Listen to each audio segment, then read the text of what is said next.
8h33 et vous êtes bien sur RMC et BFM TV. Bonjour Patrick Buisson. Bonjour Apolline. Vous publiez un livre qui s'appelle Décadence. Vous êtes politologue, vous êtes historien, vous êtes expert des sondages. Vous aviez d'ailleurs fasciné Nicolas Sarkozy à une époque puisque vous aviez expliqué comment réussir à revenir au pouvoir. Nicolas Sarkozy qui a clairement pris ses distances d'avec vous. Mais enfin, vous êtes toujours celui qui murmure à l'oreille d'un Éric Zemmour, parfois d'une Marine Le Pen ou d'un Bruno Retailleau. Conseiller occulte, diront certains, mauvais génie, diront d'autres. En tout cas, votre regard sur notre époque, avec ce regard aussi sur la crise. Au fond, vous avez beaucoup, on dit que la France se droitisait, mais on entend surtout la gauche quand même, non ?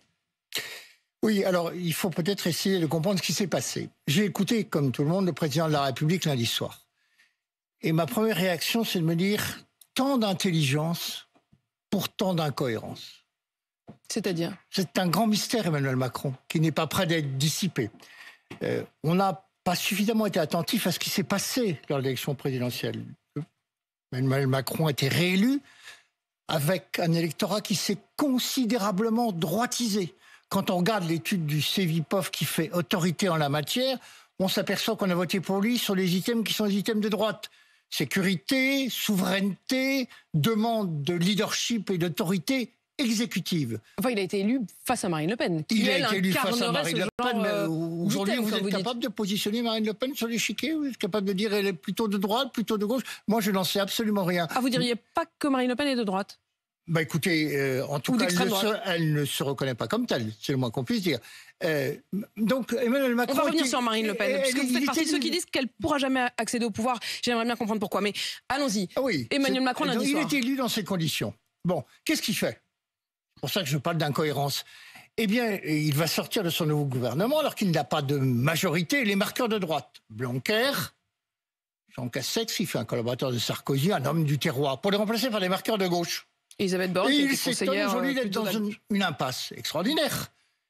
Ce qui est surprenant, c'est sa surprise. Et je dirais aussi, tant d'intelligence pour tant d'insignifiance. Alors peut-être est-ce un propos trop dur, mais quand même. Ce président, il a une chance extraordinaire. Il est réélu et il a la possibilité de changer de temporalité politique, de passer du temps court des individus au temps long. Pourquoi ? Parce que de toute façon, il ne peut pas être candidat à sa propre succession, puisqu'il n'y a pas de troisième mandat possible. Voilà, il n'y a pas de sanction possible au sortir de son mandat. Donc il a la possibilité de servir le bien commun, de braver l'impopularité et prendre des mesures de fond. Il ne le fait pas. Regardez les retraites. Les retraites, on sait qu'il faudra recommencer par une autre réformate d'ici 4 ou 5 ans. L'enjeu matriciel des retraites dans un système de répartition, ce sont les cotisants et les actifs. C'était pour lui l'occasion de relancer une grande politique familiale. Par exemple, de revenir sur les décisions de Hollande, qui a mis fin à l'universalité des allocations familiales, qui a plafonné le coefficient familial. Il ne le fait pas. Alors, ça sert à rien de s'agiter, de manifester, de gesticuler. Les années de retraite perdues, ce sont les enfants que l'on n'a pas eus. La démographie est une science humaine la plus implacable qui soit, parce que c'est une science humaine exacte, probablement la seule. Bah là, pour le coup, vous dites ce que dit Marine Le Pen. Une des réponses de Marine Le Pen à la crise des retraites, ou en tout cas à la question de l'équilibre des retraites, c'est aussi de relancer la politique familiale. Alors, je dis ce que dit Bruno Retailleau au Sénat, qui a fait amender le projet de loi gouvernemental dans ce sens, notamment pour les carrières des mères de famille. Voilà. Donc ça, c'est une mère de famille, ça vous aimait bien. C'est un marqueur de la droite, très chiant. Et puis, je veux dire, la maternité fait partie des options offertes aux femmes, et une option qui n'est plus du tout aujourd'hui encouragée. On va y revenir, parce que vous avez quand même une vision de la femme. Je vous avais reçu une première fois et je me souviens très bien de vous avoir dit: est-ce que je vous fais peur ? Et je vous avais senti assez décontenancé, parce que j'avais l'impression que les femmes vous faisaient peur. On va y revenir, parce qu'il y a quand même vraiment quelque chose là-dessus. Mais Patrick Buisson, quand vous analysez aujourd'hui les rapports de force entre la droite et la gauche dans le pays, vous qui êtes un spécialiste des sondages, aujourd'hui, c'est la droite qui gagne. Et pourtant, la droite, vous avez évoqué Bruno Retailleau, honnêtement, la droite traditionnelle aujourd'hui, elle sort en miettes et quasi inexistante. Est-ce qu'elle a encore une chance de se refaire, en quelque sorte ? Alors, je ne dis pas du tout que la droite a remporté cette séquence. Au contraire, je crois que la gauche sort très renforcée de cette séquence. Et je voudrais parler de ce qui s'est passé ces 3 derniers mois, qui est quand même, à mon avis, le commentariat ne vient pas du tout sur ce terrain. On a assisté à un jeu de rôle. un théâtre d'ombre, j'appelle ça une exposition vintage en plein air, dans lequel il y a une complicité objective entre le pouvoir et l'intersyndical. Ça ne vous est pas apparu, mais c'est la réalité. Ils ne sont pas très copains en ce moment. Bah écoutez, chacun est gagnant-gagnant dans un jeu de rôle qu'on connaît par cœur. Chacun est dans son rôle. Chacun est dans son rôle et chacun tire un profit. L'objectif commun, c'était d'en tirer le mouvement des Gilets jaunes. La protestation incontrôlable qui a donné tant de surfroid à la fois à l'exécutif et aux syndicats, puisqu'ils sortaient des canons ordinaires de l'action, de la revendication sociale. Et ils ont parfaitement réussi, et l'un et l'autre. Les syndicats ont retrouvé du lustre, ont été relégitimés, moyennant quoi, après le 1er mai, ils vont replier les calicots jusqu'à la prochaine, mais ils ont retrouvé une force et une légitimité.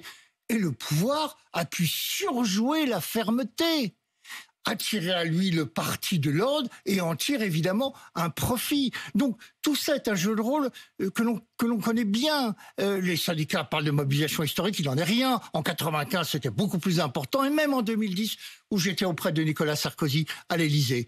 Et donc, si vous voulez... En 2010, vous étiez auprès de Nicolas Sarkozy à l'Élysée. Vous aviez été conseiller auprès de Nicolas Sarkozy alors qu'il était à Beauvau. Il en a traversé des crises. C'est-à-dire que là, vous dites, chacun est dans son rôle. Mais quand la droite était au pouvoir et qu'elle se retrouvait avec, dans la rue, les révoltes du CPE, par exemple, chacun était aussi dans son rôle à ce moment-là ? Ah oui, et avec la même appétence finalement, c'est-à-dire de tirer un profit politique de l'agitation sociale. Je vais vous raconter une histoire. Au moment des manifestations du CPE en mars 2006, voilà, qu'est-ce qui se passe ? Nicolas Sarkozy dit c'est une opportunité. Nous allons produire de l'image. Il est ministre de l'Intérieur. Il est place Beauvau. Nous allons produire de l'image. Produire de l'image, ça veut dire créer des brèches dans les manifestations pour que les casseurs, les pilleurs puissent, pendant un court instant, s'en prendre à leurs objectifs, c'est-à-dire les boutiques, les magasins, le mobilier urbain, sans que la police n'intervienne. Certains appelaient ça des zones médiatico-récréatives. On attirait les caméras de télévision, les journalistes.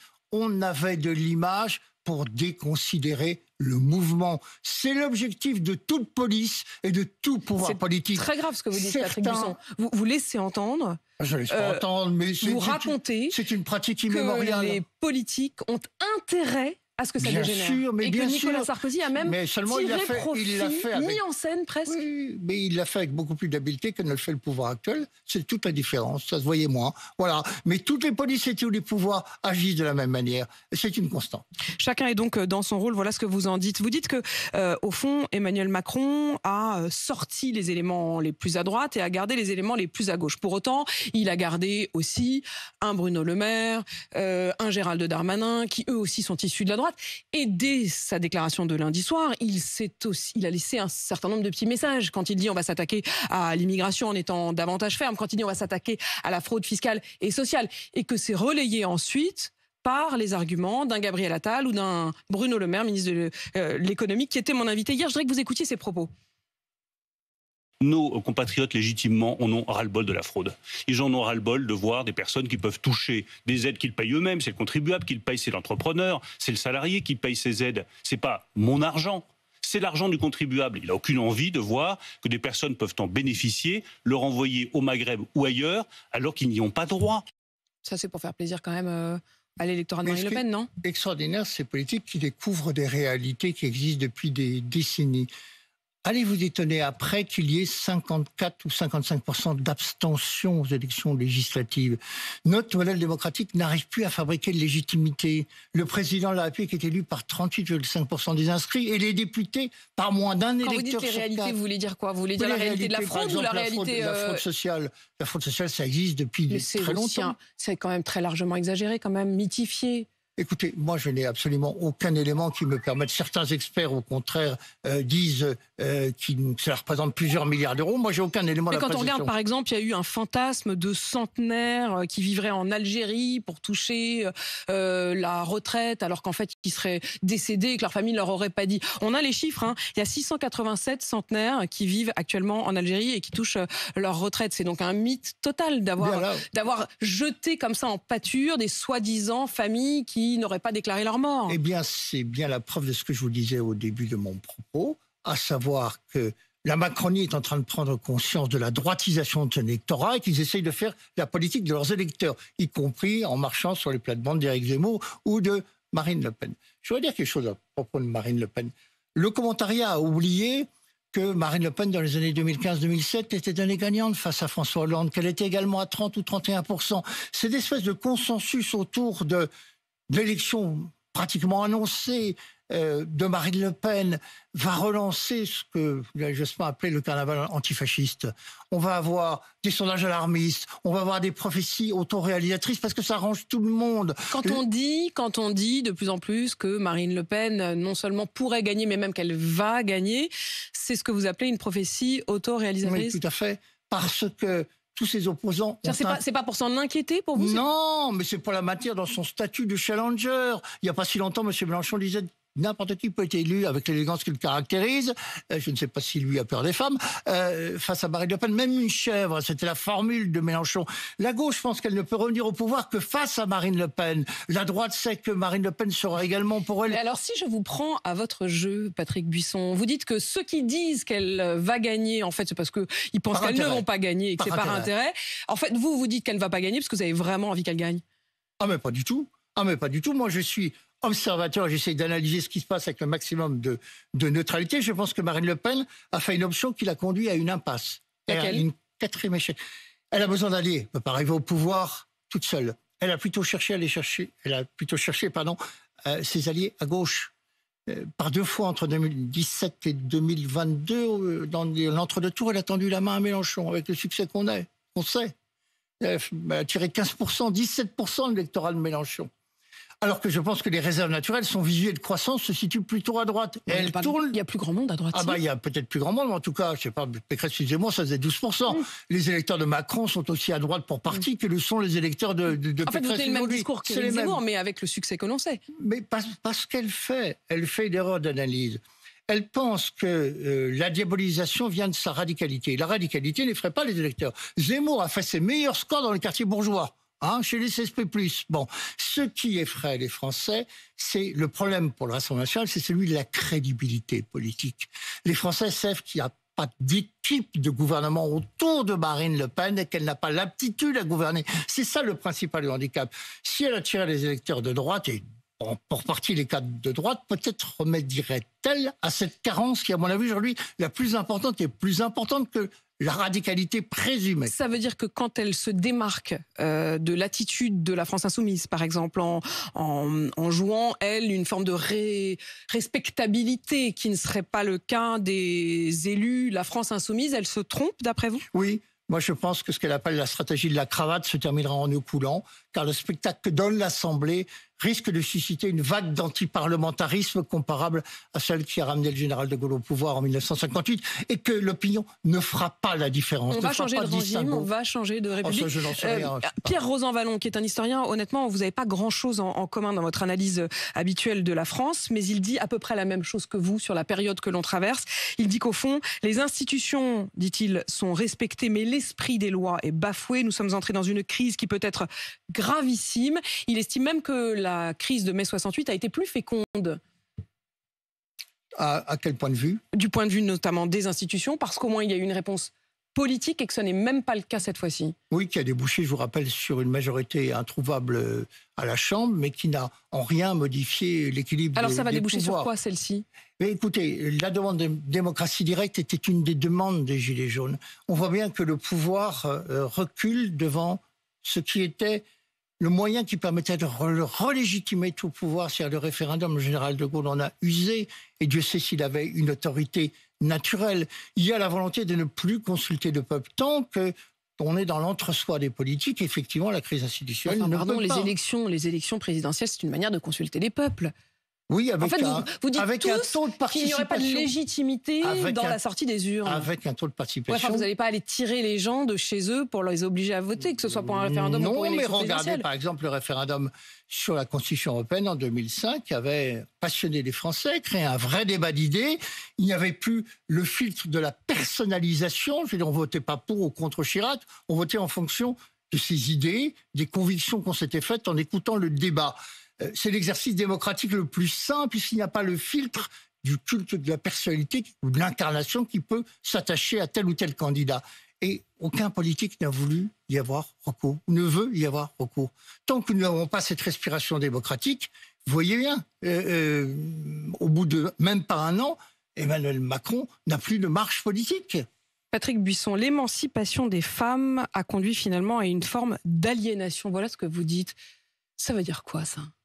Ça veut dire que les grandes lois dites d'émancipation débouchent aujourd'hui sur des formes d'aliénation que les féministes de la première génération ont pointées.